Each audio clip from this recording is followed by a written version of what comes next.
प्रधानमंत्री नरेंद्र मोदी इस वक्त अपना संबोधन कर रहे हैं। सीधे प्रधानमंत्री नरेंद्र मोदी की स्पीच पर। एक पीड़ा भी है। इस वर्ष गुजरात के अनेक इलाकों में एक साथ अतिवृष्टि हुई है। पहली बार इतिहास में इतने व्यापक स्तर से इतने कम समय में इतनी तेज बारिश हमने देखी है। इक्का दुक्का जगहों में नहीं, बल्कि गुजरात के कोने कोने में ये स्थिति पैदा हुई और इसके कारण हमने अनेक स्वजनों को खोया है। जान माल की भी बहुत हानि हुई है। केंद्र और राज्य सरकार प्रभावितों को हर संभव राहत देने के लिए काम कर रही है। जिन साथियों का उपचार चल रहा है, मैं उनके जल्द स्वस्थ होने की कामना करता हूं। साथियों, तीसरी बार प्रधानमंत्री के रूप में शपथ लेने के बाद मैं पहली बार आज गुजरात आया हूं। आप सभी के बीच आया हूं। गुजरात मेरी जन्मभूमि है। गुजरात ने मुझे जीवन की हर सीख दी है। आप लोगों ने हमेशा मुझ पर अपना प्यार लुटाया है। और बेटा जब अपने घर आता है, घर आकर जब अपनों से आशीर्वाद लेता है, तो उसे नई ऊर्जा मिलती है। उसका उत्साह, उसका जोश और बढ़ जाता है। और इतनी बड़ी तादाद में आप आशीर्वाद देने आए, ये मेरा बहुत बड़ा सौभाग्य है। साथियों, मुझे गुजरात के आप सभी लोगों की अपेक्षा का भी एहसास है। बार बार मुझे अलग अलग कॉर्नर से मैसेज भी आया करते थे। आप चाहते थे कि तीसरी बार शपथ लेने के बाद मैं जल्द से जल्द आपके बीच आऊं। और बहुत स्वाभाविक था। 60 साल के बाद देश की जनता ने एक नया इतिहास रचा है।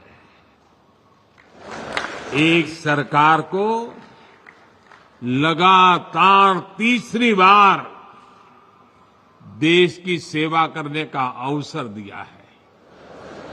ये भारत के लोकतंत्र की बहुत बड़ी घटना है। और इसलिए गुजरात के मन में ये विचार आना कि हमारे नरेंद्र भाई पर तो हमारा हक है, उन्होंने तुरंत गुजरात आना चाहिए,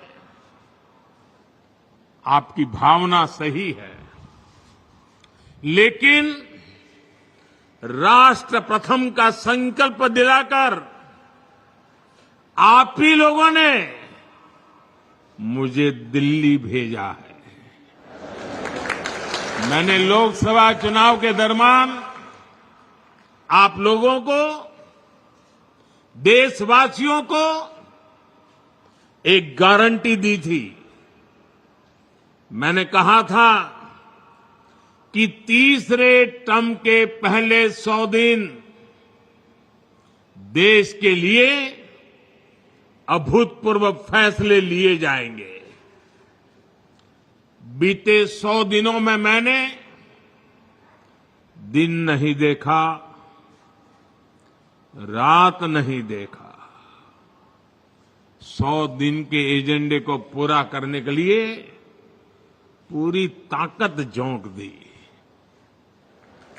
देश हो या विदेश, जहां भी जो भी प्रयास करने थे वो किए। कोई कोर कसर बाकी नहीं छोड़ी। और आपने देखा होगा पिछले 100 दिन में न जाने कैसी कैसी बातें होने लगी। इस दौरान मेरा मजाक उड़ाने लगे।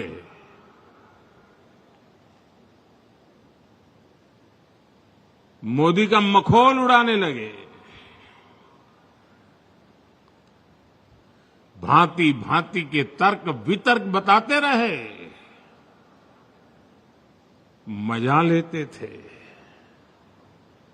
और लोग भी हैरान थे कि मोदी क्या कर रहा है, क्यों चुप है, इतनी मजाक हो रही है, इतना अपमान हो रहा है।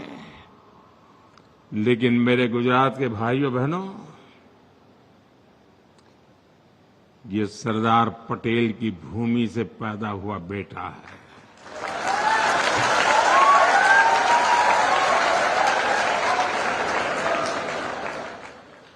हर मजाक, हर मखौल, हर अपमान को सहते हुए एक प्रण लेकर के 100 दिन मैंने आपके कल्याण के लिए, देश हित के लिए नीति बनाने और निर्णय लेने में जुटा लिए। और तय किया था जिनको जितना मखौल उड़ाना है उड़ा दो, उनको भी तो मौज आएगी। ले लो ले लो। और मैंने तय किया था मैं एक भी जवाब नहीं दूंगा। जिस रास्ते पर मुझे देश के कल्याण के मार्ग पर चलना है, कितने ही प्रकार के हंसी मजाक ठिठोरापन होता रहे, मैं अपनी इस राह से भटकूंगा नहीं।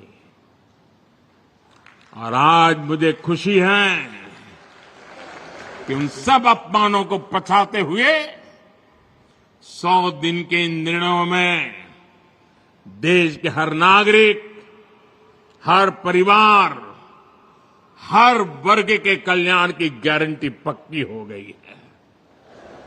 इन 100 दिनों में 15 लाख करोड़ रुपए से ज्यादा योजनाओं पर काम शुरू हुआ है। चुनाव के दौरान मैंने 3 करोड़ नए घर बनाने की गारंटी देश को दी थी। इस गारंटी पर तेजी से काम हो रहा है। आज यहां इस कार्यक्रम में भी गुजरात के हजारों परिवारों को पक्का घर मिला है। कल मैं झारखंड में था, वहां भी हजारों परिवारों को घर दिए गए हैं। गांव हो या शहर, हम सभी को बेहतर जिंदगी जीने के लिए व्यवस्थाएं जुटाने में लगे हैं। शहरी मिडिल क्लास के घरों के लिए आर्थिक मदद देना हो, श्रमिकों को सही किराए पर अच्छा घर देने का अभियान हो। प्रधानमंत्री नरेंद्र मोदी इस वक्त गुजरात में बात करते हुए अपनी सरकार जो तीसरा उनका टर्म है उसके 100 दिनों में क्या क्या हासिल हुआ उस पर बातचीत करते हुए